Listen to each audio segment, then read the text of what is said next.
cosiddetta droga dello stupro, per cui io mi riallaccio a un concetto che è emerso in questa conferenza stampa: noi non dobbiamo combattere la notte, noi dobbiamo affrontarla, accompagnarla la notte. E quindi in questo senso l'iniziativa che promuove Federfarma Venezia è encomiabile, lo dico da consigliere regionale, lo dico anche da mamma, perché la libertà delle donne non è negoziabile. Le donne hanno tutto il diritto di potersi svagare in luoghi di socialità e non per questo aver paura che accada loro qualcosa. Quindi grazie a Federfarma e grazie alla splendida rete forte e consapevole che si è costruita attorno a questa iniziativa. Oggi lanciamo un'iniziativa sociale voluta dalle farmacie veneziane.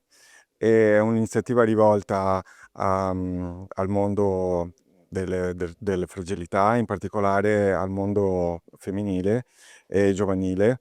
Infatti distribuiremo a partire dai prossimi giorni nelle farmacie della provincia di Venezia 2500 kit antistupro.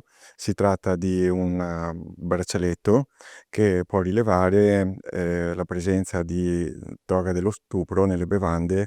Si rivolge tipicamente a un pubblico femminile che frequenta i locali notturni e che può essere oggetto di questo tipo di abusi. Diciamo che la farmacia è un luogo privilegiato perché è diffuso molto capillarmente e di facile approccio, e soprattutto ci sono dei luoghi riservati con i quali poter parlare con le farmaciste. Solitamente, le donne preferiscono in molti casi parlare con donne, quindi ci si può appartare in luoghi riservati ed è facile anche per le nostre utenti, superare quella riluttanza ad affrontare determinati argomenti, che possono essere una violenza subita, un abuso, oppure anche, incertezze riguardo al comportamento da tenere durante le ore dello svago. Quindi noi invitiamo soprattutto le ragazze a